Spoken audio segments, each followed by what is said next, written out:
আমার বাড়িতেই তোমাকে অধিকার দিবার চাই। মেয়েটা মুস্কি মুস্কি হাসতেছে বোরকার ভিতরে। ওমর ফারুক বলেন, মা আমার আব্দুল্লাহর সঙ্গে তোমার বিয়ে হবে, তুমি কিছুই বলতেছো না। মেয়েটা বলতেছে, আমিরুল মুমিনিন আপনি বলেন তো, একটা ভালো ছেলের সঙ্গে বিয়ে বসার অধিকার আমার আছে? আব্দুল্লাহর চাইতে ভালো কোনো ছেলে কি নাই? ওমর ফারুক বললেন, আমার দুই চোখে আব্দুল্লাহর চাইতে ভালো কোনো ছেলে আমার চোখে পড়ে না। মেয়েটা বলতেছে, তাহলে আমি একটা ছেলের নাম বলবো, দেখেন তো এই ছেলেটা আপনার চোখে কেমন লাগে। ওমর ফারুক চুম করছে, কে যাই 6 বছর বয়সে জেলত বন্দি হলো, 12 বছর জেলখানা থাকলো, আর সেই মেয়েটা ভালো ছেলের খবর দিবে? ওমর ফারুক বললেন, না তাহলে বলো তোমার কাছে ভালো ছেলের খবর কি? মেয়েটা বলতেছে, বাবার নাম হলো হযরত আলী, মায়ের নাম হলো খাতুনে জান্নাত ফাতেমা, নানার নাম হলো বিশ্বনবী মুহাম্মদ রাসূলুল্লাহ, তার নাতি হলো হোসাইন। এখন বলেন আপনার আব্দুল্লাহ ভালো না হোসাইন ভালো? যেই বলতেছে এখন আপনি বলেন আপনার আব্দুল্লাহ ভালো না হোসাইন ভালো? উমর ফারুক বললেন, মা সাইদুস শাবাবে আহলুল জান্নাহ হাসান হোসেন রাদিয়াল্লাহু তাআলা আনহুমা কালা রাসূলুল্লাহ, আল্লাহর নবী বলেছেন জান্নাতি যুবকদের সর্দার হবে 2 জন, একটা হাসান আর একটা হোসাইন। তাহলে যারা যুবক, এই যুবক যারা কোরআনের মাহফিল করতেছো, তোমরা কি হাসান হোসেনের জীবনে জানো? অথচ এই হাসান হোসেন হবে জান্নাতি যুবকদের সর্দার। তোমরা যদি জান্নাতে যাবার চাও, হাসান হোসেন সম্পর্কে জানার দরকার আছে না নাই? দরকার আছে না নাই? খালি কোরআনের মাহফিল করতেছো, কি জন্য হাসান, কি জন্য হোসাইন? আল্লাহ কেন বললেন লিয়াবলুয়াকুম আইয়ুকুম আহসানু আমালা? কেন বললেন? সঙ্গে ওমর ফারুক বললেন, মা তুমি যে হোসেনের কথা বলতেছো, আমার আব্দুল্লাহর চাইতে 1000 গুণ ভালো। মেয়েটা বলতেছে, তাহলে আপনার আব্দুল্লাহর চাইতে 1000 গুণ ভালো যদি হোসাইন হয়, সেই হোসাইন থাকতে আমি অন্য কোনো আব্দুল্লাহর সঙ্গে বিয়ে বসবো না। আপনি যখন বলেছেন ভালোর সঙ্গে বিয়ে বসার অধিকার আছে, তো ভালো থাকতে এটা কেন? ওমর ফারুক মেয়েটাকে নিরাপদ আশ্রয় দিলেন। পরন্তু বিকালবেলা হযরত আলীর দরজায় গিয়ে সালাম দিলেন, আসসালামু আলাইকুম ইয়া আহলাল বাইত। কোন বাড়ির দরজা দিয়ে সালাম দেওয়া কার সুন্নত? জোরে বলেন, কার সুন্নত? এটা কি ভোটের আগে না ভোটের পরেও?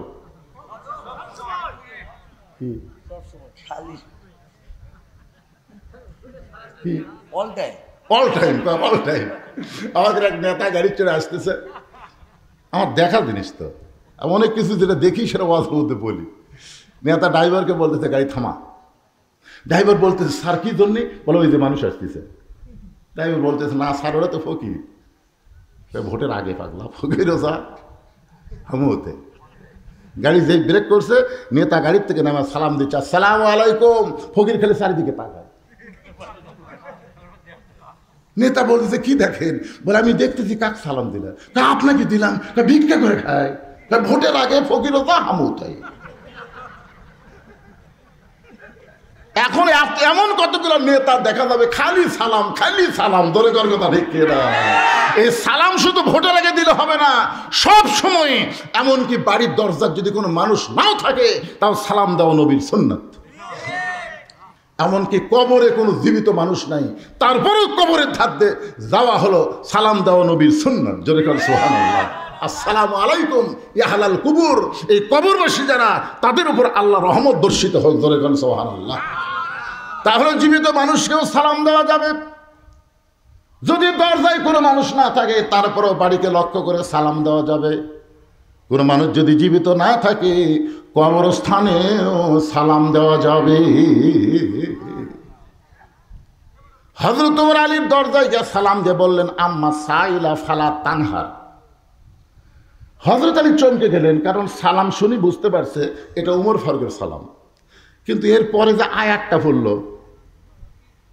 বুঝতে পারছেন, আম্মা সাইলা ফালা তানহার। হযরত আলী দরজা খুলে বলতেছে, আমিরুল মুমিনিন, আল্লাহ রহমত আপনার উপর বর্ষিত হোক। কবে থেকে ভিক্ষা শুরু করলেন? আপনি ফকিরের আয়াত কেন তেলাওয়াত করলেন?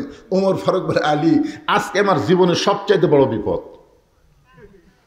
তো বড় বিপদ হলে ইন্না লিল্লাহ পড়া লাগবে, তোরে কোন কথা ঠিক কিনা? ইন্না লিল্লাহি ওয়া ইন্না ইলাইহি রাজিউন।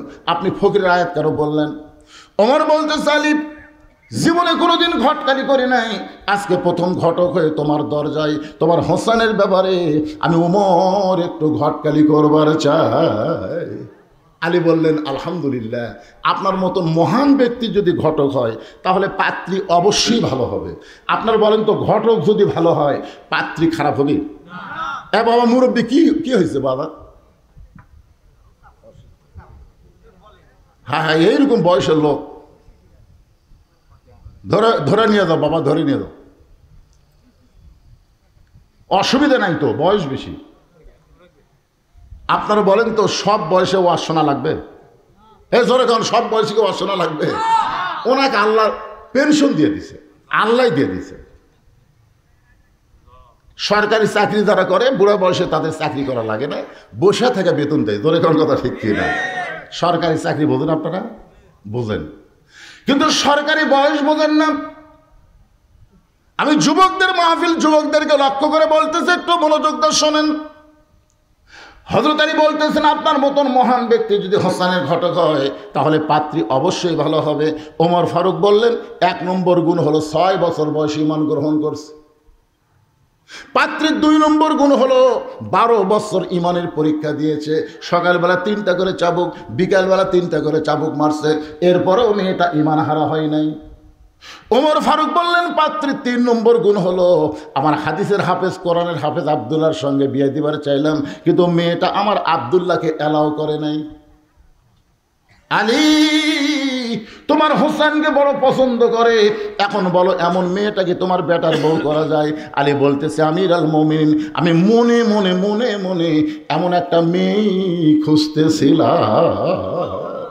মনে মনে বেটার বউ খোঁজা যাবে, কিন্তু দেখে দেখে খোঁজা জায়েজ নাই। এখন কতগুলো বাপ খালি দেখে বেড়াচ্ছে। এ পর্যন্ত 19টা দেখছে। আমাকে, হুজুর 19টা দেখলাম, পছন্দ হয়নি। আমি কইলাম, আবার বিয়ে করবে? না হুজুর, নিজের জন্য নয় তো, বেটার জন্য। তো বেটা বিয়ে করবে, আপনি দেখে বেড়াচ্ছেন? কিভাবে দেখেন? লাইয়া ছেড়ে হাত ধরে কয়, মা দেখি তো তোমার হাতটা, দেখি মা, দেখি তোমার চুল দেখি মা। এই হাত আর চুল দেখবার যায় দেয়, ওই লুচ্চা হয়ে গেছে, ওই আরো দেখবি। ধরে কোন কথা শিখিয়ে রে, লালে ফেরা শালা লুচ্চা হয়ে গেছে। বিয়ার আগে বেটার জন্যও যা, বাপের জন্যও তাই।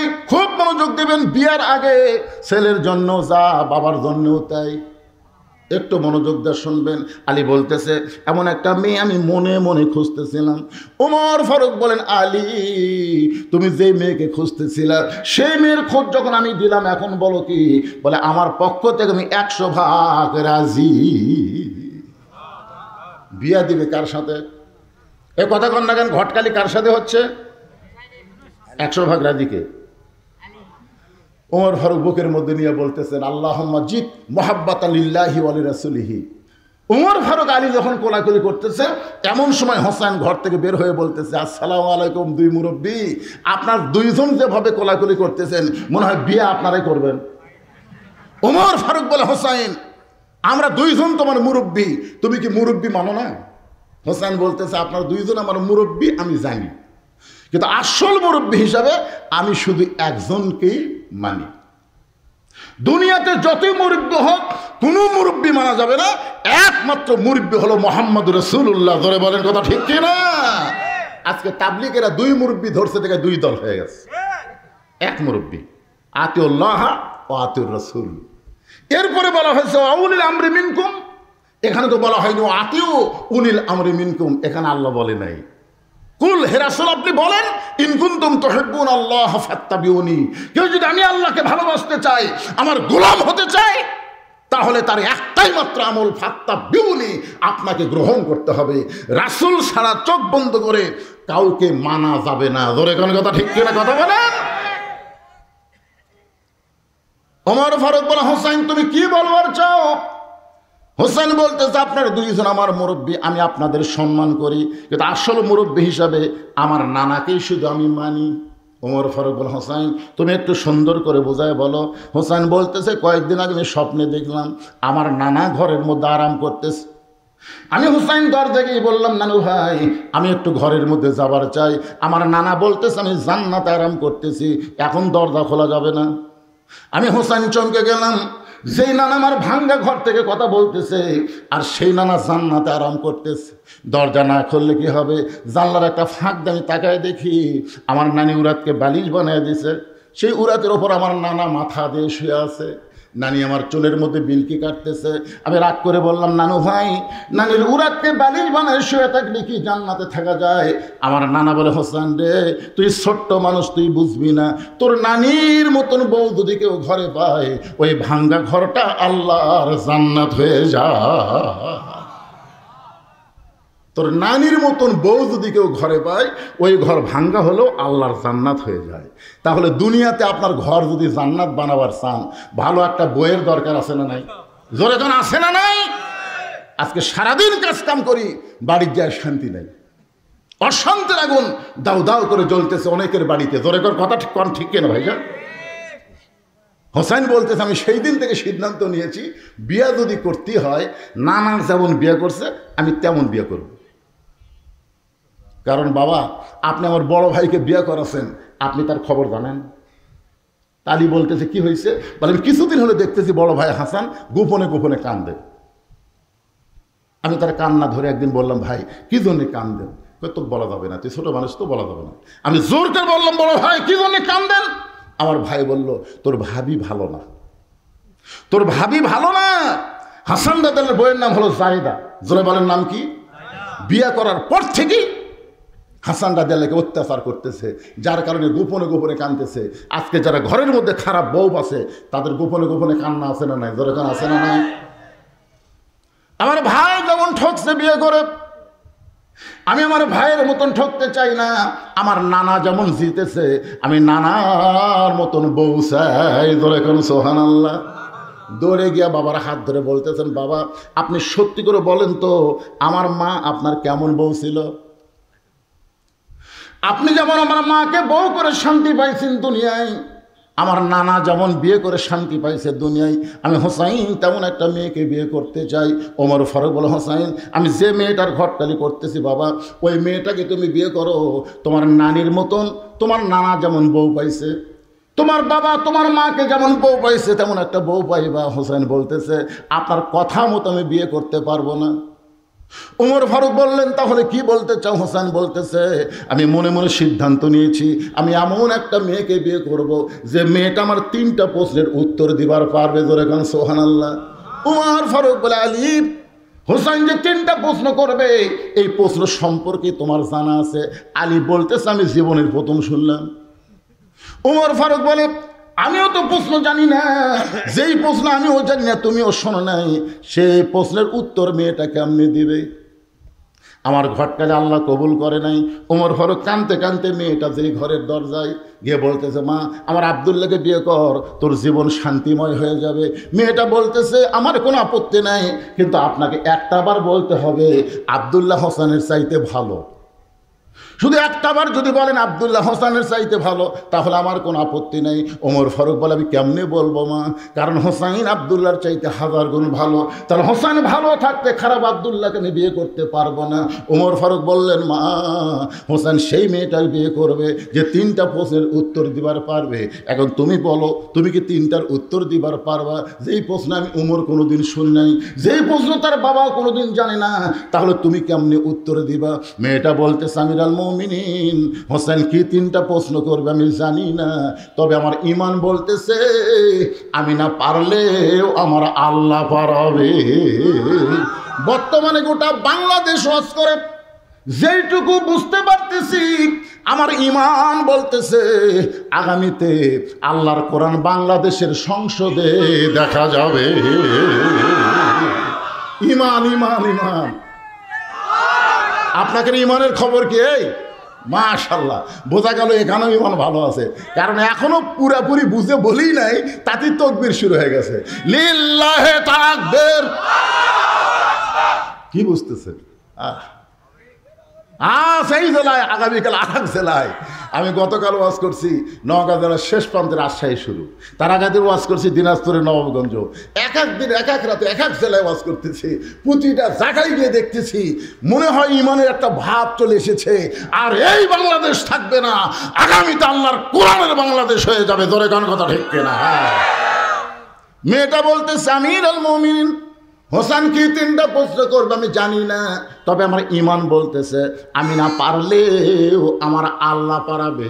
হাসিনা যেইভাবে আমাদেরকে কবজা করেছিল, অনেক মুরব্বীকে আমি জিজ্ঞাসা করেছিলাম খবর কি, বলে আমার জীবনে হাসিনার পতন দেখতে পাবো না, এমনভাবে দুর্বল হয়ে গিয়েছিল ইমান।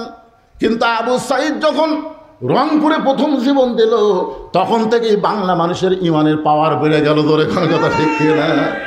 মানুষ মরলে ইমান বাড়ে, এইটা বাংলাদেশের আবু সাইদ শুরু করে দিয়েছে। এটা যদি ভিডিও না থাকতো তাহলে কিন্তু ইমান বাড়তো না। ভিডিও মার মার, রে 2 হাত বাড়ায় বলতেছে মারো। তখন পুলিশ মনে করছে এক একটা গুলি করলে উই দৌড় মারবি, গুলি করছে উই আরো এক ধাপ সামনে আছে, মার। আবার গুলি করছে, আর এক ধাপ সামনে আসে, গুলি খায়, ও মারে বাবারে, কোনো শব্দ নাই। 3য় গুলি যেই করছে, তখন একজন বন্ধু এসে দৌড়ে এসে ধরছে, ও তখন টলে পড়ছে। বাংলাদেশের মুসলমানকে দেখাই দিল দরকার হলে জীবন দিব, কিন্তু বাতিলের সঙ্গে কোনো আপোষ করা চলবে না। ধরে কোন কথা ঠিক কিনা? হ্যাঁ, ইমানের দাবি যদি কুরবানি হয়, সেই দাবি ঘরে বসে থাকা নয়। ইমানের দাবি হলো কিছু বিনিময়, সেই বিনিময় যদি কলিজার ঘাম হয়, সেই ঘাম দিতে যেন তৈরি থাকি। ওগো দয়াময় আমার আল্লাহ দয়াময়। কোন দিকে তাকে থাকেন? এটা ইমান। বক্তা ওয়াজ করতেছে, কোন দিকে তাকে আছেন? ইমানের দাবি হলো অগ্নি শিখা, বাতিলের বিরুদ্ধে জ্বলতে শিখা, সে আগুনে জ্বলে জ্বলে দিব ইমানের পরিচয়। ইমানের দাবি ঘরে বসে থাকা নয়। মেয়েটা বলতেছে আমিরুল মুমিনিন হোসেন কি 3টা প্রশ্ন করবে আমি জানি না, কিন্তু আমার ভেতরের ইমান বলতেছে আমি না পারলে ওকে পারাবে। ওয়ালা রব্বিহিম ইয়াতাওয়াক্কালুন, আল্লাহর প্রতি ভরসা করছে। এখন বলেন তো, আল্লাহর প্রতি কেউ যদি ভরসা করে, আল্লাহ তার সাথে আছে না নাই? আল্লাহ কোরআনে বলেছেন অহুয়া মা কুম আইনা মা কুনতুম, বান্দা তুমি নিজকে অসহায় মনে করো না, আমার প্রতি ভরসা করলে আমি আল্লাহ তোমার সঙ্গে থাকবো। ধরে এখন সুবহানাল্লাহ। একটু আরেক জায়গায় আল্লাহ বলেছেন ইন্নাল্লাহা মা'আস সাবিরিন, ধৈর্যশীলদের সঙ্গে কে আছে? তা আপনারা যখন কোরআনের ওয়াজ শুনতেছেন, আপনাদের মনের মধ্যে শয়তান ওয়াসওয়াসা দিচ্ছে, কিন্তু আমরা তো কোরআন সংসদে চাই না, এ হুজুর তো যে হারে ওয়াজ করতেছে আমাদের বিরুদ্ধে ওয়াজ করতেছে না। আপনি ধৈর্য নিয়ে শোনেন, তারপরে বুঝবেন মুসলমান হয়ে যদি আমরা মরতে চাই, আল্লাহর কোরআনের বিকল্প কোনো রাস্তা নাই। জোরে কর কথা ঠিক কিনা? আপনি কি মরছেন? জোরে কর মরছেন, কিন্তু মরাটা তো মুসলমান হিসেবে মরা লাগবে ভাইজান। এই জন্য একটু ধৈর্য নিয়ে মনোযোগ দিয়ে শোনেন। ওমর ফারুক এক দৌড়ে আইসে হযরত আলীর বাড়িতে। কিছুক্ষণ আগে যেই লোকটা কাঁদতে কাঁদতে চলে গেছে, সেই লোকটা আবার ফিরে আসছে। আরে জিজ্ঞাসা করতেছে এখন আপনি গেলেন মন খারাপ করে, এখনই ফিরে আসলেন কেন? বলে তারিখ করার জন্যে। হোসেন বলতেছে কিসের তারিখ? কিসের তারিখ? বলে বিয়ের তারিখ না, বিয়ের তারিখ না। তুমি মনে করো না তুমি যেইভাবে খেদায় দিছো, আমি উমরের এত সাহস নাই যে তোমার বিয়ের তারিখ করবার আইছি। তাহলে কি জন্য তারিখ করবার আইছেন? বলে তুমি যে 3টা প্রশ্ন করবা, সেই প্রশ্নের উত্তর দেওয়ার তারিখ। আলী বলতেছে যেই প্রশ্ন আমিও জানি না, আপনিও জীবনে শোনেন নাই, আর সেই প্রশ্নের উত্তর দিবার পারবে? ওমর ফারুক বলতেছে আলী, মেয়েটা এমন কথা বলেছে যেই কথা শুনে আমারও ইমান বেড়ে গেছে। ধরে কোন সুবহানাল্লাহ। আমার মায়েরা যারা পর্দার অন্তরে আছেন, একটু মনোযোগ দিয়ে শুনবেন। নির্দিষ্ট তারিখ মোতাবেক হযরত উমর বসেছেন ডান পাশে, আর হযরত আলী বসেছেন বাম পাশে, আর হোসেন বসেছেন মিডল পয়েন্টে। এটা হলো বসার কথা বললাম। আমার চেয়ারম্যান সাহেব যেমন বসেছে, আমার ভাই যেমন বসে আছে, দুইজন দুই ধারে আছে না নাই? যেরকম আছে না নাই? এখানে আরও অনেক অতিথি ছিল, তারা কিন্তু নাই। তারা সুযোগ বুঝে পলান দিছে। তোর এখন কথা ঠিক কিনা? চেয়ারম্যান সাহেব প্রধান অতিথি ইচ্ছা করলেও তিনি এখান থেকে যাবার পারতেন, কিন্তু তিনি আমারে কইছেন, হুজুর একটু ধৈর্য ওয়াজ করা লাগবে। তার মানে বোঝা গেল তিনি ধৈর্য নিয়ে বসে গেছেন। তোর এখন সুবহানাল্লাহ। ধৈর্যের সঙ্গে কে আছে? আল্লাহ কোরআনে বলেছেন, ইন্নাল্লাহা মা'আস সাবিরিন, ধৈর্যশীলদের সঙ্গে আল্লাহ নিজেই থাকি। একটু ধৈর্য নিবেন। ডান পাশে হযরত ওমর বসে গেছেন, বাম পাশে হযরত আলী, আর মাঝখানে হোসেন বসে। সামনে একটা চাদর দেওয়া হয়েছে, চাদরের ওই পারে ওই 18 বছরের যৌবন নারী বসে গেছে। এখন আপনাদেরকে আমি প্রশ্ন করি, সামনে চাদর দেওয়ার কারণ কি? সবাই জোরে বলেন, কারণ কি? অথচ আমার বাংলাদেশের একজন গায়িকা একসময় সংসদে সেই রকম তোড়জোড় ছিল, এদের নাম বলার আগেই ভাই বলে দিচ্ছে, আমাদের আলেমদেরকে কানা কইছে সংসদের মধ্যে গানে, ওরে মৌলানা চোখ দুইটা করলা কানা, মনের পর্দা বড় পর্দা তোমরা খুঁজা পাইলা না। আমাদের বলতেছে আলেমরা, তোমাদের চোখ দুইটা কানা, মনের পর্দা বড় পর্দা তোমরা খুঁজা পাইলা না। তেঁতুল হুজুর বুঝলো না। আহমদ শফি রহমতুল্লাহ আলাইকে এই 2 টাকার গায়িকা মমতাজ তেঁতুল হুজুর বানাচ্ছে। ধরে এখন কি হুজুর? আপনারা বলেন তো, আহমদ শফির আপনারা চেনেন? যিনি বাংলাদেশে লক্ষ লক্ষ আলিমদের ওস্তাদ, আর সেই আহমদ শফি রহমতুল্লাহ আলাইকে মমতাজ সংসদের মধ্যে তেঁতুল হুজুর কইছে। একটা মুসলমানের বাচ্চা বাধা দেয়নি। ধরে কোন কথা, ঠিক কথা বলেন? আচ্ছা, রাস্তার উপর যে শালারা চিল্লাই, এরা কি মানুষের বাচ্চা? এরা মানুষের বাচ্চা? আশ্চর্য কথা রে বারে। মন যদি শুনবার না চায় বাড়ি চলে যাও। হই সই করার অধিকার তোমাকে কে দিছে? আল্লাহ জবান দিয়েছে, জবান কাড়ে লিবারও পারে। জোরে কোন কথা ঠিক না? এই তো থামে গেছে। একটু মনোযোগ দিয়ে শুনবেন। সামনে চাদর দেওয়া কারণ হলো, আপনারা সকলেই বলেছেন পর্দা, তার মানে বোঝা গেল মনের পর্দা যদি বড় পর্দা হতো, ওমর ফারুকের মন ভালো না খারাপ? আলীর মন ভালো না খারাপ? হোসেনের মন ভালো না খারাপ? তাহলে সামনে চাদর দিয়ে বুঝাই দিলে মনের পর্দা পর্দা নয়, পর্দা হলো আল্লাহর আইন। সবাই বলেন, পর্দা কার আইন? হ্যাঁ, আমি যত বড়ই হুজুর হই, আপনি আমাকে বাড়ির মধ্যে নিয়ে যাবেন, আর আপনার বউ বেটিকে আমি দেখবো, আমার কিছুই মনে হবি না। আপনার বলেন তো, হুজুরে গেলে সোলপল আছে না নাই? তার না বোঝা গেল হুজুরে গেলে মন আছে। মন যদি না থাকলে তো বিয়ে করলো কেন? হ্যাঁ, আল্লাহর বান্দার একটু মনোযোগ দেবেন। সামনে চাদর দিয়ে বুঝাই দিলেন পর্দা হলো আল্লাহর আইন। আজকে আমাদের বাংলাদেশে ধর্ষণের শাস্তি মৃত্যুদণ্ড, অ্যাসিড মারলে মৃত্যুদণ্ড, এরকম বহু দণ্ড করেছে, তারপরেও কিন্তু অন্যায় কমতেছে না। ধরে কোন কথা ঠিক কিনা? কারণ কি? ঘরের মধ্যে শুটকি মাছ রাখছে, শুটকি মাছ ঘরের মধ্যে রাখছে, শুটকির একটা গন্ধ কেউ আগে না পেলেও বিলাই পায়। বিড়াল এখন চিন্তা করে শুটকির গন্ধ আসে ঘুর থেকে। আস্তে আস্তে বিড়াল যায়, দেখে ঘরের দরজা খোলা। ঘরের দরজা খোলা পায়, ঘরের মধ্যে ঢুকে দেখে খাটের তলে পাতিলের মধ্যে শুটকি মাছ, কিন্তু ঢাকনা নাই। আপনার বলেন তো, বিড়াল 20 মিনিট টাইম পাবে? ওই সমানে খালি শুটকি খাচ্ছে, খসর খসর শব্দ শুনে ঘর চিন্তা করে, কে রে ঘরের মধ্যে কি একটা বিড়াল কাম সারতেছে।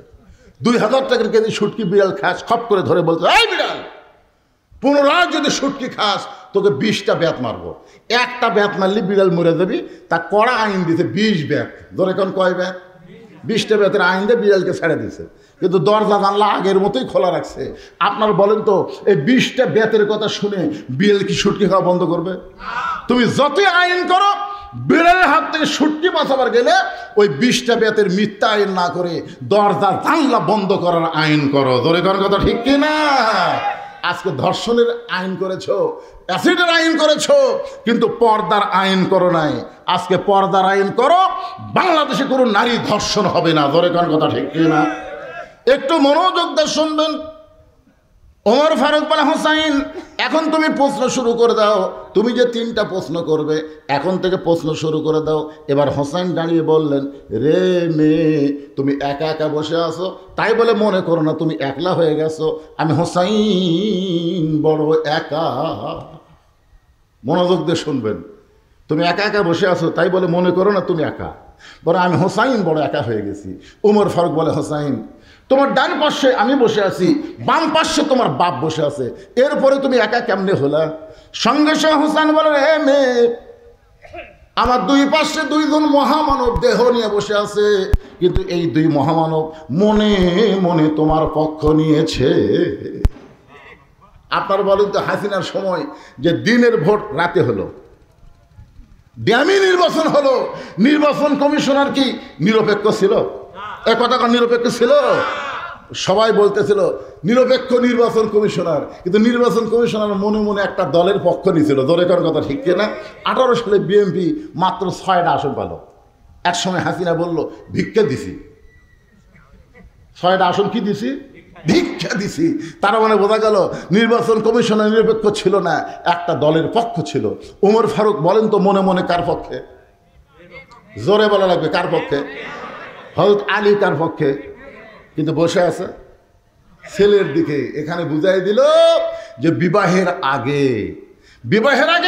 মেয়েটার কাছে ওমরও যাইতে পারবে না, আলীও যাইতে পারবে না। হোসেনের কাছেও যেমন, আমাদের 2 জনের কাছেও তেমন। ধরে কোন সুবহানাল্লাহ।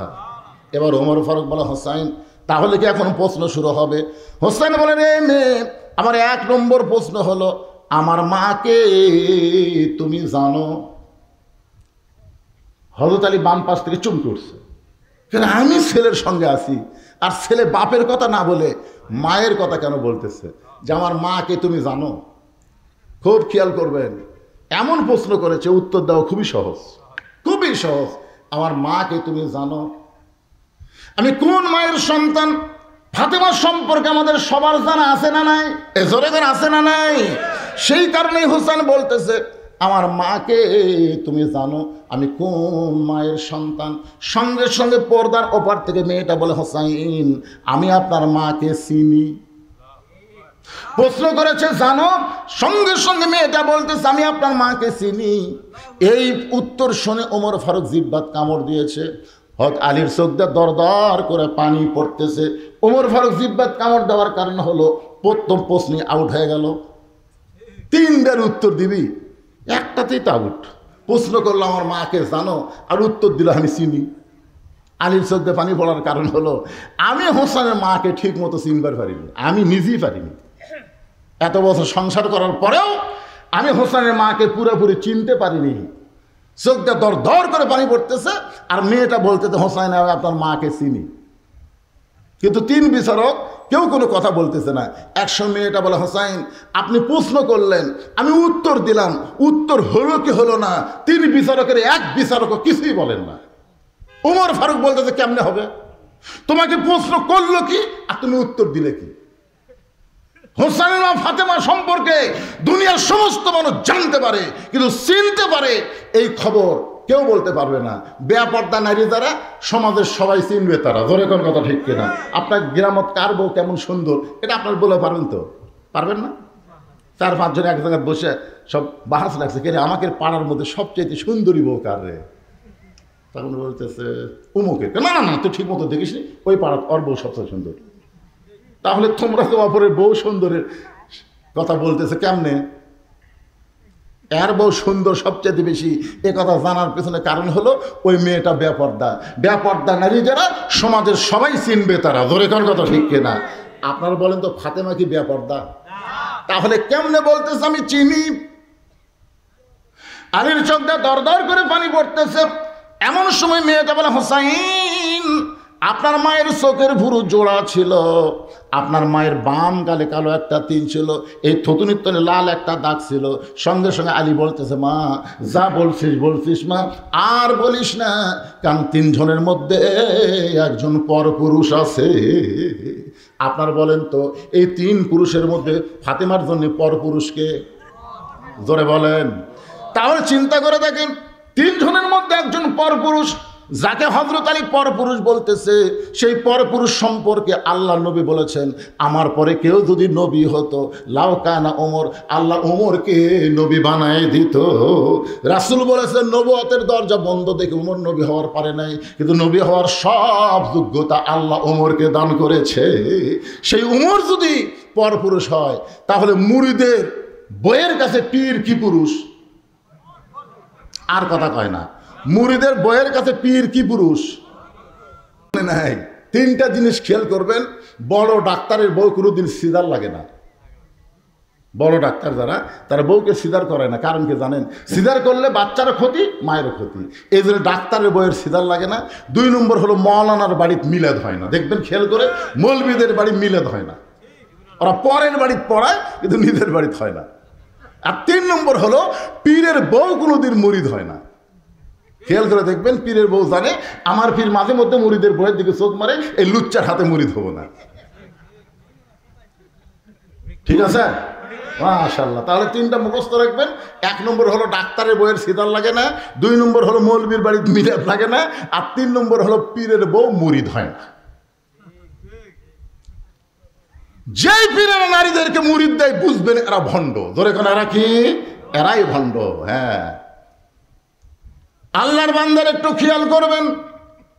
আলী বলতেছেন, মা চোখের ভুরু জোড়া, এটা আমি বলতে পারি, কারণ হোসেনের মা আমার বউ।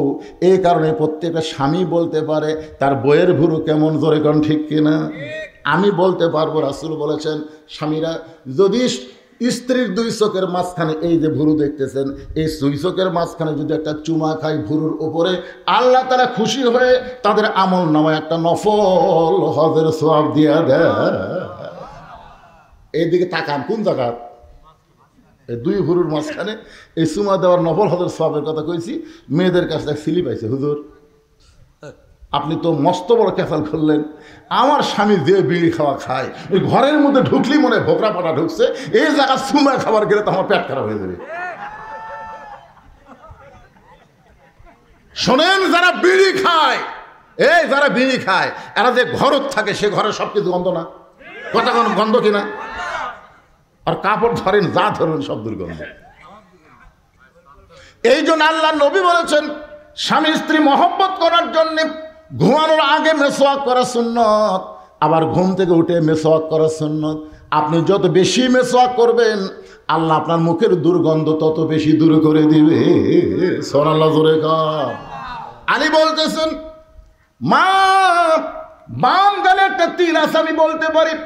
দুদিন ধরে লাল একটা দাগ আছে। হোসাইন তার মা হওয়ার কারণে বলতে পারে, তুমি কেমনে বললাম? মেয়েটা বলতেছে, মুরব্বী তাহলে শোনেন, ওই রোমের জেলখানার মধ্যে যখন আমি বন্দি ছিলাম, সকালবেলা 3টা করে চাবুক মারতো, বিকালবেলা 3টা করে চাবুক মারতো।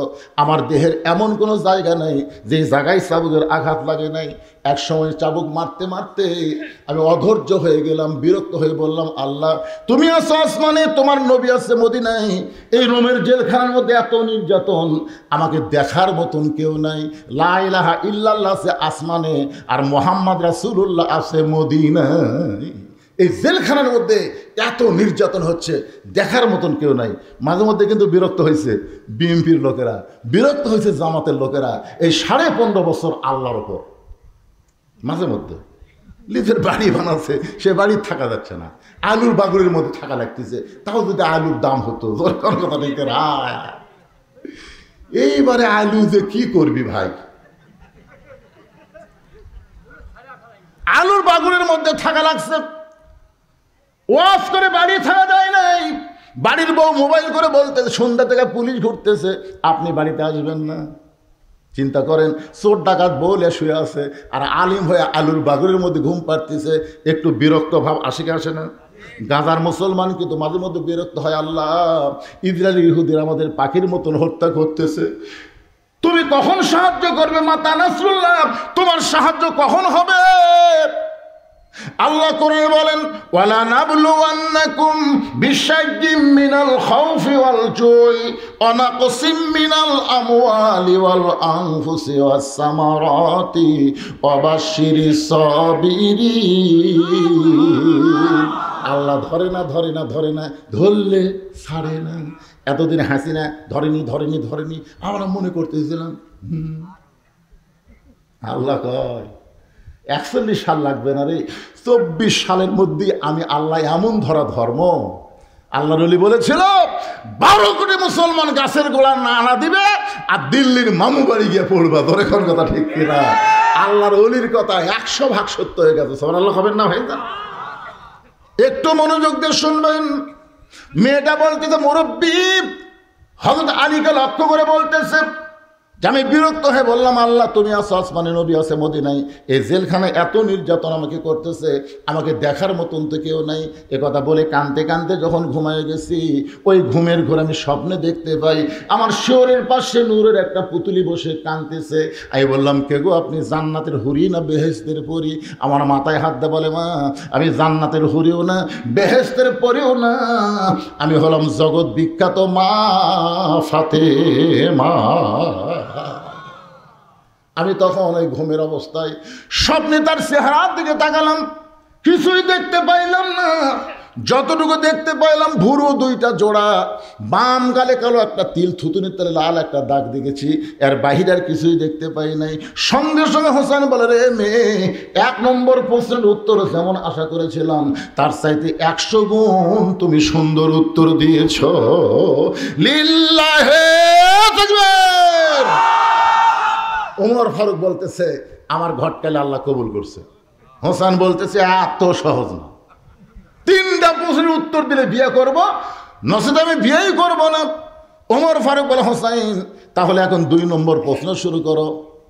ইজা আসাবাতুহুম মুসিবাতুন ক্বালু, সকলে পড়েন ইন্না লিল্লাহি ওয়া ইন্না ইলাইহি রাজিউন।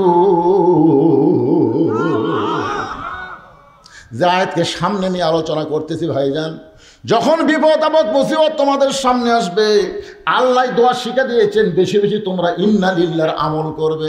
ইন্না লিল্লাহর আমল হলো এই দুনিয়াতে থাকা যাবে না, যতই বড় বড় বাড়ি তৈরি করো এখানে থাকার কোনো সুযোগ নাই, আমাদের সবাইকেই যাওয়া লাগবে। ধরে কোন ঠিক কিনা? কোন বনেরই পাখি তুমি আইলারে কোন বনে, আবার কোন বনেতে যাইতে হবে পড়ছে নাকি মনে। হোসাইন বলে রে মেয়ে আমার 2 নম্বর প্রশ্ন হলো 6 বছর বয়সে তুমি ইমানটা কেমনে পাইলা? কারণ তোমার দাদা খ্রিস্টান, তোমার বাবা খ্রিস্টান, যেই দেশের জেলখানায় বন্দি ছিলা ওই দেশের সবাই খ্রিস্টান, তাহলে খ্রিস্টানদের মধ্যে 6 বছর বয়সে তুমি ইমানটা কেমনে পাইলা? এটাই হলো আমার 2 নম্বর প্রশ্ন। ওমর ফারুক চমকে উঠছে, যেই প্রশ্ন আমি উমর করার কথা মেয়েটাকে, সেই প্রশ্ন আমি উমর করতে পারি নাই। প্রশ্ন করেছে কে? জোরে এখন প্রশ্ন করেছে কে? 6 বছর বয়সে তুমি ইমানটা কেমনে পাইলাম? সঙ্গে সঙ্গে মেয়েটা বলে হোসাইন 6 বছর বয়স ইমান কেমনে পাইলাম যখন শুনতে চান তাহলে শোনেন। আমি দুনিয়ার সাধারণ কোনো ঘরে জন্মগ্রহণ করি নাই, আমার দাদা হলো রোম সম্রাট কাইসার। আমি দুনিয়ার সাধারণ কোনো ঘরে জন্মগ্রহণ করি নাই, আমার দাদা হলো রোম সম্রাট কাইসার। যেই বলেছে রোম সম্রাট কাইসার ওর চুম করছে, ওরে বাবা রে। মেয়েটা বলতেছে 6 বছর বয়স আমি যখন অন্দরমহলে ছিলাম আমার দাদা আমার ঘরে গিয়ে বলতেছে নাতনি আজকে রোমের রাজ দরবারে খেলা হবে, তুই কি খেলা দেখতে যাবি? আপনারা বলেন তো ছোটো ছোটো বাচ্চারা খেলা পছন্দ কম করে না বেশি করে? এই জন্য ছোটো ছোটো বাচ্চাদের হাতে মোবাইল দেবেন না। আপনাদের অনুরোধ করতেছি এই ছোটো ছোটো বাচ্চাদের হাতে মোবাইল যদি দেন, এই মোবাইল ছাড়া ভাত খাবি না। হ্যাঁ, মোবাইল ছাড়া ভাত খাবি, মোবাইল ছাড়া আর কান্না বন্ধ হবে না। তাই আপনাদের অনুরোধ করি ছোটো ছোটো বাচ্চারা যদি একবার মোবাইলের গেম বুঝতে পারে তাহলে আর আপনি ওকে মানুষই করতে পারবেন না। জোরে কোন কথা ঠিক করে কথা বলেন। হ্যাঁ, ছোটো ছোটো বাচ্চারা খেলা পছন্দ করে। এই জন্য আমার দাদা যখনই বললো আজকে রোমের রাজদরবারে খেলা হবে, তুই কি খেলা দেখতে যাবি? আমার দাদা বিকালবেলায় খেলা দেখার কথা বলে আমাকে রাজদরবারে নিয়ে আসলো। আমি 6 বছর বয়সে ইমানটা কেমনে পাইলাম একটু আপনারাও মনোযোগ দিয়ে শোনেন। আমি দাদার সিংহাসনের পাশে ছোট্ট একটা চেয়ারে বসে বললাম, বসার পরেই বললাম দাদা খেলা দেখার কথা বলে আপনি নিয়ে আসলেন, খেলাটা কোন জায়গায়? আমার দাদা বলে ওই যে তাকায় দেখ। মেয়েটা বলে হোসাইন আমি লক্ষ্য করে দিকে একটা মানুষের কালো কাপড় দিয়ে চোখ দুইটা বাঁধা, শুধু কালো কাপড় দিয়ে চোখ বাঁধে নাই, তার হাত দুইটা রশি দিয়ে বাঁধা, তার পা দুইটা লোহার শেকল দিয়ে আটকানো হয়েছে। আমি তখন বললাম, দাদা ভাই, একটা মানুষকে আমি দেখতে পাই, যেই মানুষের চোখ বেঁধেছেন, হাত বেঁধেছেন, পা শেকল দিয়ে আটকায় রাখছেন, একটা মানুষ দেখা আপনি কি খেলা দেখাবার চান? আমার দাদা মুসকি মুসকি হাসার বলে, নাতনি রে, তুই ছোট্ট মানুষ, তুই বুঝিস না, ওটা মানুষ না রে, ওইটা মানুষ না। আমি বললাম, মানুষ যদি না হয় তাহলে ওইটা কি? আমার দাদা বলতেছে, ওইটা হইল মুসলমান। তার মানে কি বুঝতেছেন? এই ভারতের ইসকন হিন্দুদের কাছে বাংলার মুসলমান মুসলমান না, খ্রিস্টানদের কাছে মুসলমান মানুষ না, ইহুদিদের কাছে, ইসরায়েলের কাছে ফিলিস্তিনি মুসলমানকে এরা মানুষ মনে করে না। জোরে কোন কথা ঠিক কিনা? কিয়ামত পর্যন্ত ইহুদি, খ্রিস্টান, হিন্দুরা আমাদেরকে মানুষ মনে করবে না। বিধর্মীরা কোনোদিন মুসলমানকে মানুষ মনে করে না, মনে করে আর আলাদা জাত। অথচ আল্লাহ কোরআনে বলেছেন, অমাইয়াবতাগি গয়রাল ইসলামা দীনান ফালাই ইউকবালা মিনহু। জোরে কান আল্লাহু আকবার। আচ্ছা, এই যুব মাহফিলের কমিটি নাই? আচ্ছা শোনেন, এই কমিটি নাই তো তাহলে এরা কি করতেছে?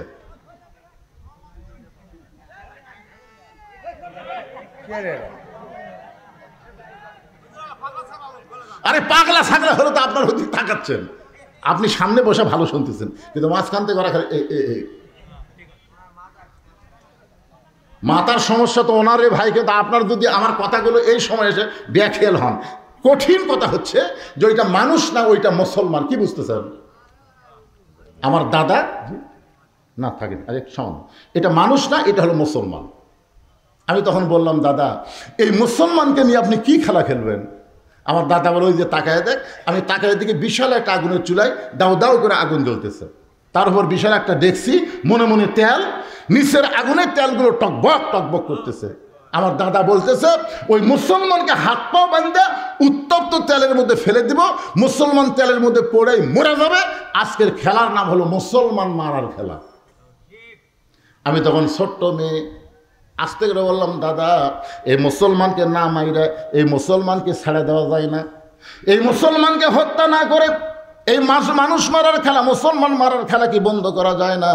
আমার দাদা বলে, 100 বার বন্ধ করা যায়।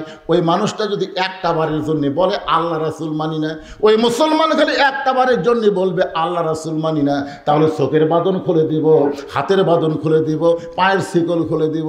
আমি ছোট্ট মেয়ে আস্তে আস্তে মুসলমানের কি কাছে গিয়ে বললাম, মুসলমান, তোমার চোখ দুইটা বেঁধে রাখছে বলে তুমি দেখবার পাচ্ছ না, তোমার হাত বেঁধে রাখছে, পাও বেঁধে রাখছে, তুমি দৌড় মারবার পারতেছ না। তুমি কি জানো আমার দাদা তোমাকে হত্যা করার জন্য আগুনের চুলার মধ্যে তেল গরম করতেছে, উত্তপ্ত তেলের মধ্যে তোমাকে ফেলে হত্যা করবে।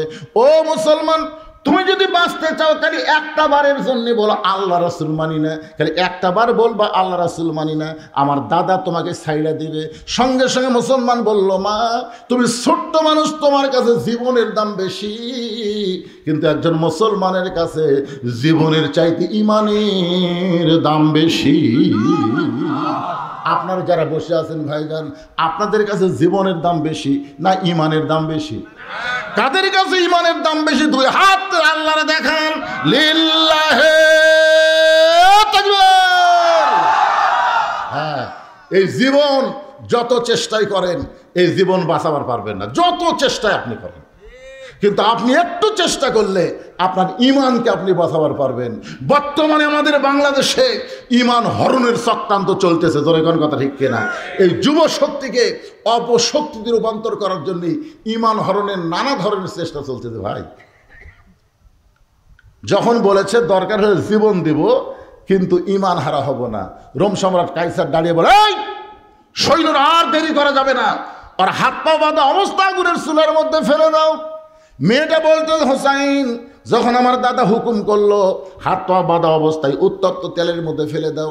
এখন আমি তখন বললাম, দাদু ভাই, এই মানুষ মারার খেলা আমি দেখবো না, আমি চলে যাই। আমার দাদা বলতে যে খেলা দেখার জন্য তোকে নিয়ে আইছি, খেলা দেখাই লাগবে। জোর করে যখন আমার বাম হাতটা ধরে রাখলো আমার দাদা, জোর করে যখন আমার হাতটা ধরে রাখলো, আমি তখন কি করব, বাধ্য হয়ে আমি বসে বললাম। আমি তাকায় দেখি ওই মুসলমানকে উত্তপ্ত তেলের দিকে নিয়ে যাচ্ছে।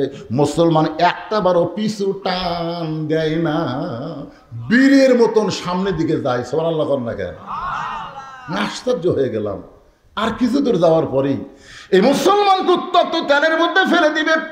তারপরে মুসলমান হেঁটে হেঁটে যখন চুলার দিকে যায়, আমাদের বাংলাদেশে যাদেরকে ফাঁসি দেওয়া হয়েছে তাদের ব্যাপারে শুনে দেখবেন। ওই যে জল্লাদ একটা বের হয়েছিল শাহজাহান, জোরে বলেন নাম কি? জল্লাদ শাহজাহান বলেছে তাদেরকে যখন ফাঁসির মঞ্চের দিকে নিয়ে যাওয়া হয় তারা বীরের মতন হেঁটে হেঁটে গেছে, কেউ পিছন দিকে একবারও তাকাই নাই।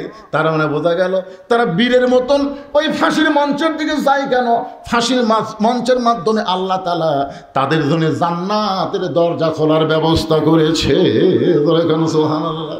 আমি আশ্চর্য হয়ে গেলাম। মেয়েটা বলতে 6 বছর বয়সের ছোট্ট মেয়ে। আমি আশ্চর্য হয়ে গেলাম, মুসলমান যখন বীরের মধ্যে আগুনের দিকে হাঁটতেছে, আমি দুইটা চোখ বন্ধ করলাম। একটা জীবন্ত মানুষকে উত্তপ্ত তেলের মধ্যে ফেলে দিবে, আমার দাদা বাম হাত ধরে আছে, আর ডান হাত দিয়ে আমি দুইটা চোখ চেপে ধরলাম।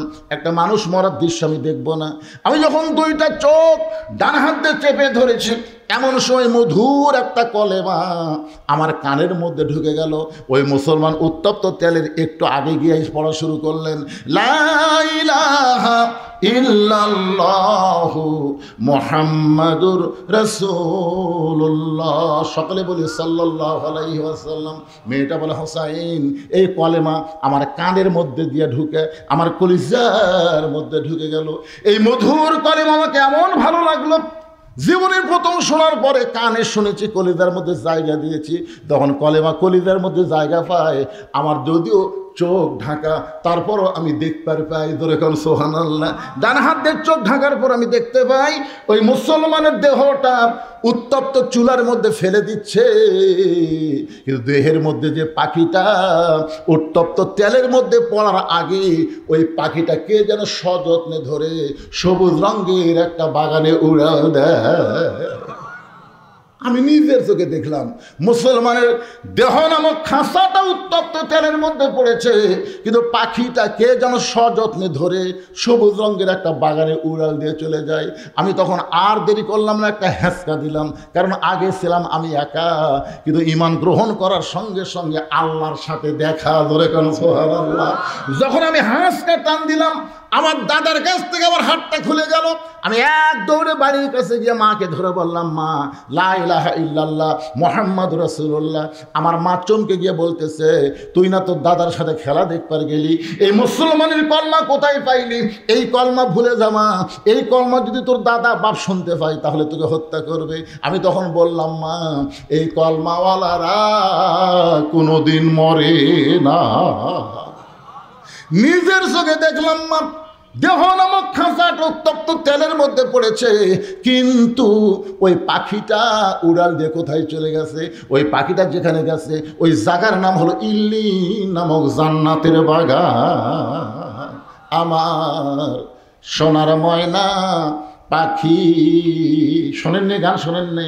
কোন দেশেতে ওইরা গেলা রে দিয়া মোরে ফাঁকি রে আমার সোনার ময়না পাখি। আসলে এটা ভুয়া গান।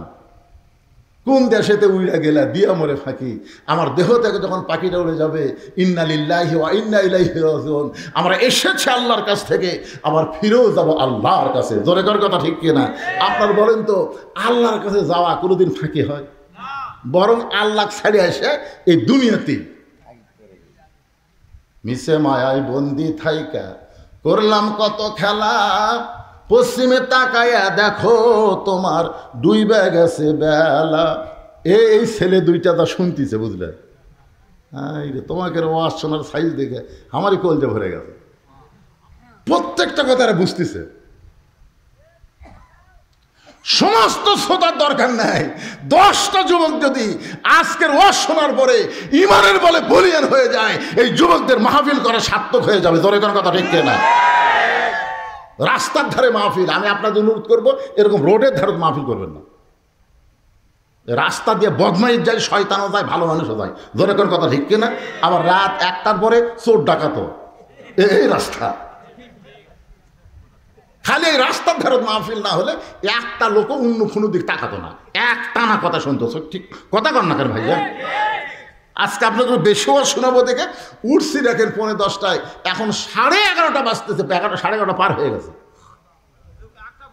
না চলুক, কয়টা বন্ধু চল বিষয়ের কথা না, ও আর শেষ হলে আমি মনোজাত করবো। তো যে কথাটা বলতেছি এ কথাটা আপনাকে বোঝা লাগবে না? কারণ বোঝার দরকার আছে না নাই? কত গুরুত্বপূর্ণ কথা। আমাদের সবাইকে যেতে হবে ইন্না লিল্লাহি ওয়া ইন্না ইলাইহি রাজিউন। যতই 3 তলা 4 তলা 5 তলা বাড়ি বানান, শয়তান বারবার বলবে তাকায় দেখ কি দেখতেছিস ভাই, 5 তলার ভিত দিছি ভাই, 3 তলা হচ্ছে, ও যে রড বার করে থুছি, আর 2টা তলা হলেই আমার শান্তি রে, আর 2টা তলা হলে আমার আর কোনো টেনশন নাই। আপনার বলেন তার 2 তলা হলে আর টেনশন নাই? নাই?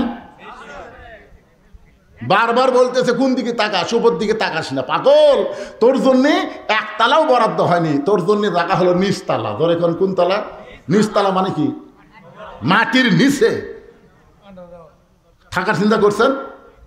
মাটির নিচে থাকার চিন্তা করছেন? ইজা আসাবাতহুম মুসিবাতুন ক্বালু ইন্না লিল্লাহি ওয়া ইন্না ইলাইহি রাজিউন।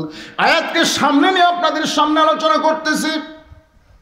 মেয়েটা বলে হুসাইন, আমি এক দৌড়ে চলে আসলাম মায়ের কাছ থেকে আমার দাদার কাছে।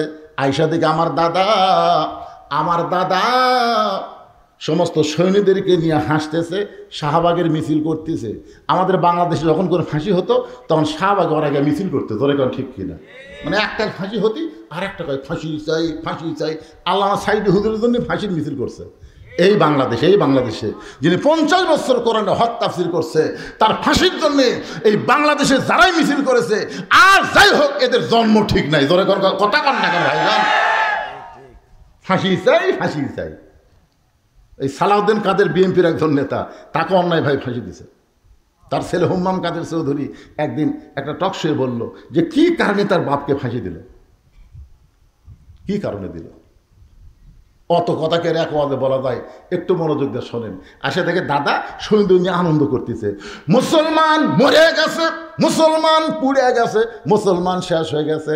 এমন সময় নাতি বলতেছে কানার ভাগ্যে ধন মিলে না, সামনে পড়ে আছে সোনা কানা দেখতে পায় না, মাটি মনে করে ফাইলে দেয় হাতে তুলে নেয় না, কানার ভাগ্যে ধন মিলে না। সামনে পড়ে আছে সোনা, কানা দেখবার ভাই মাটি মনে করে ফেলে দেয়, কিন্তু কি ফেলে দিল?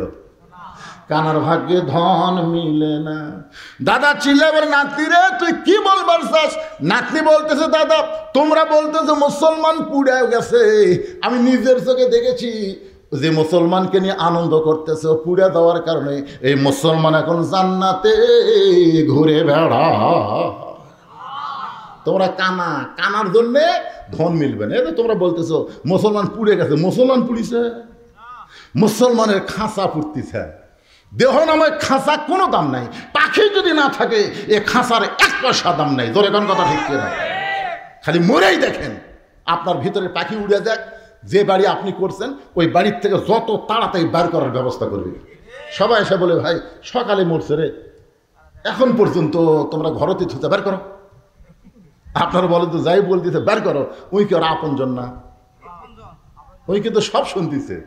যে মারা গেছে যতক্ষণ পর্যন্ত কবর দেওয়া না হবে, মায়ের সাথে হাদিসটা আছে সেমাল মাউতা, মৃত্যু ব্যক্তি সব শুনতে পায়, এমনকি সব দেখতেও পায়। এখন এত টাকা দিয়ে যে বাড়ি বানাচ্ছে সেই বাড়ির থেকে টেনে টেনে বার করতেছে, ওর অবস্থাটা কি হচ্ছে বুঝছে?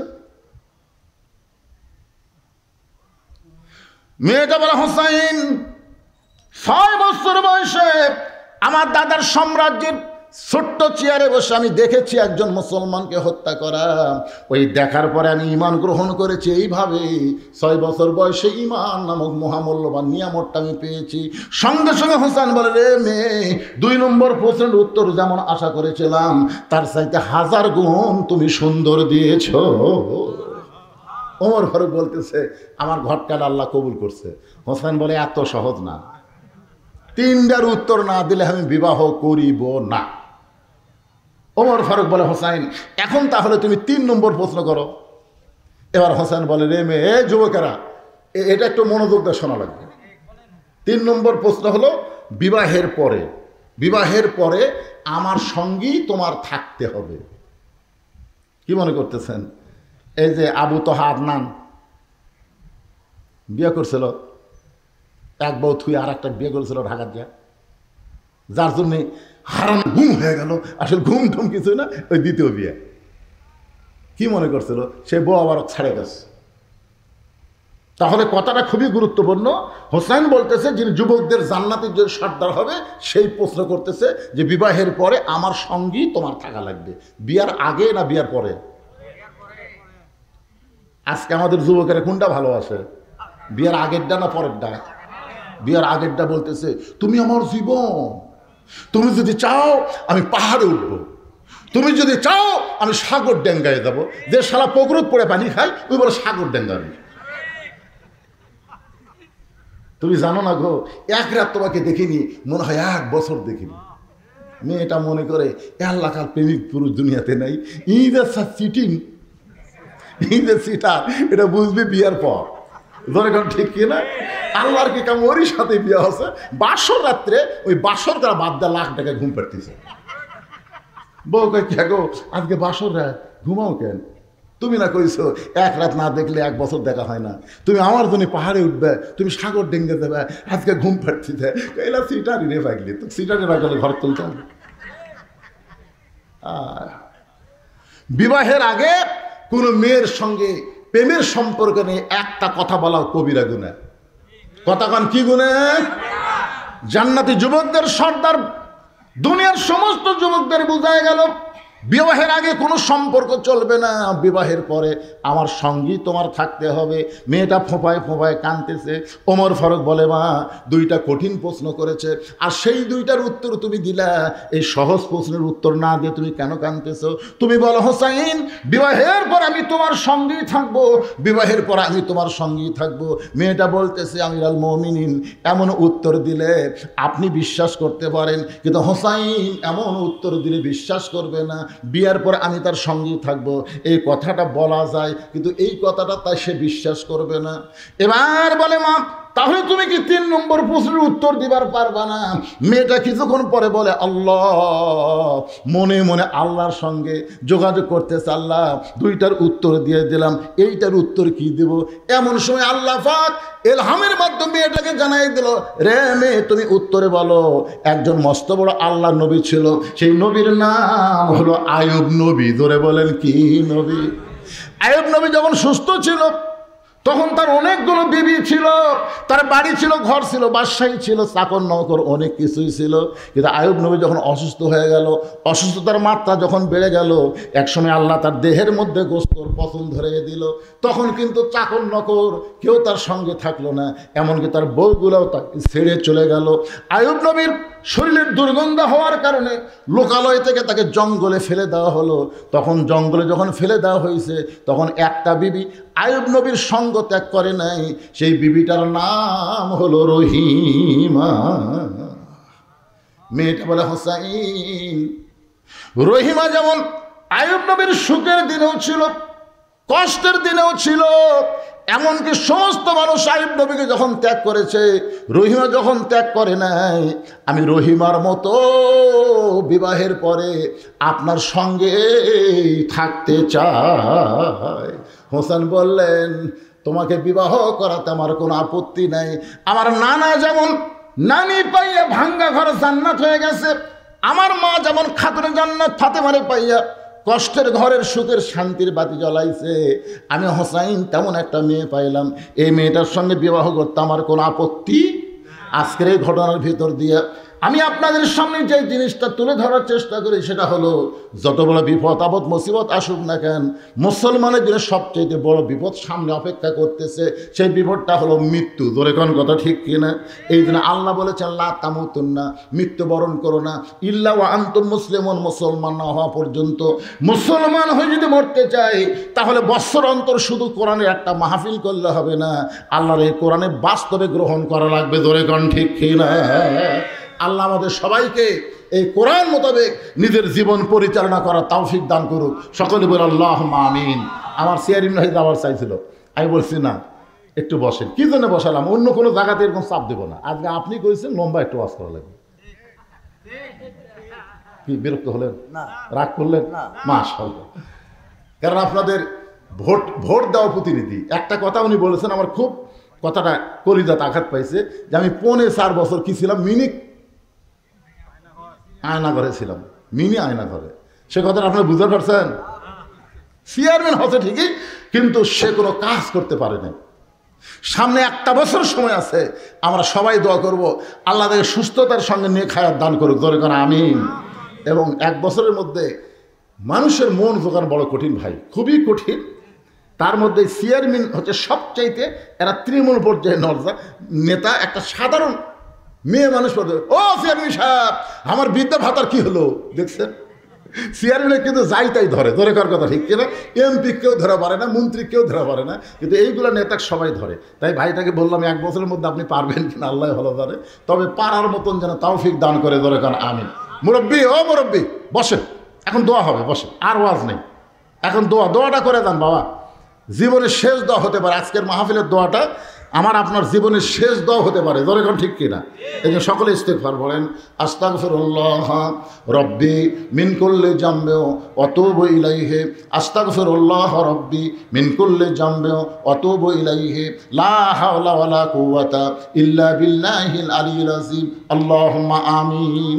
আল্লাহুম্মা আনতাস সালাম ওয়া মিনকাস সালাম, তাবারাকতা ইয়া যাল জালালি ওয়াল ইকরাম।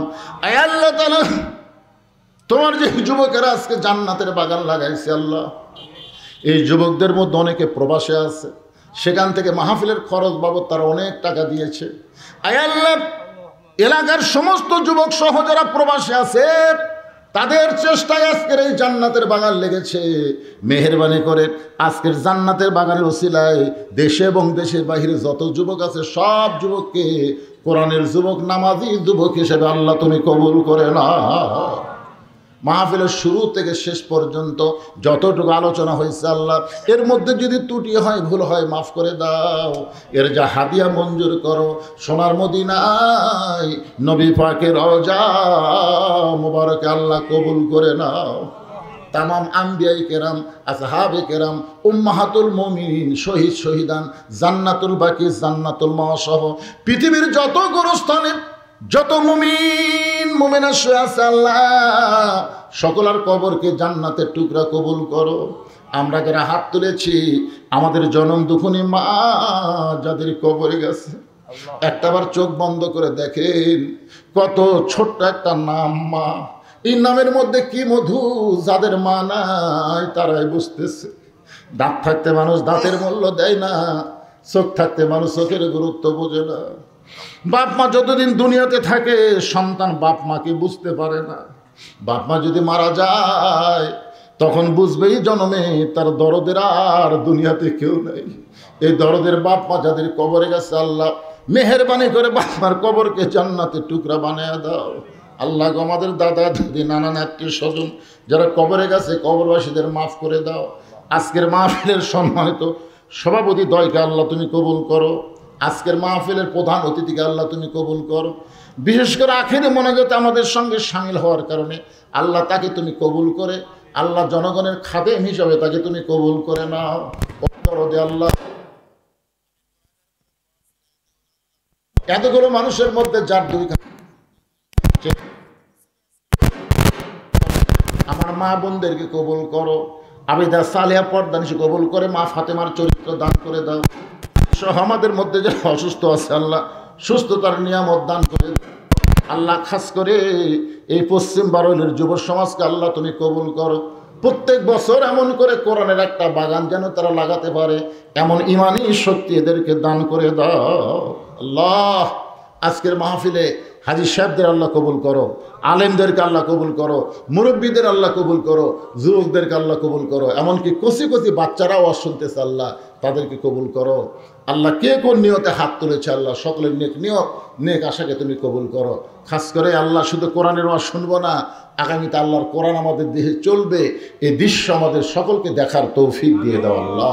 সুবহান রাব্বিকা রাব্বিল ইজ্জাতি আম্মা ইয়াসিফুন ওয়া সালামুন আলাল মুরসালিন আলহামদুলিল্লাহি রাব্বিল আলামিন ওয়াজাল আখিরাতি কালিমাতুনা লা ইলাহা ইল্লাল্লাহু মুহাম্মাদুর রাসূলুল্লাহ সাল্লাল্লাহু আলাইহি ওয়াসাল্লাম। আসসালামু আলাইকুম ওয়া রাহমাতুল্লাহি ওয়া বারাকাতুহু।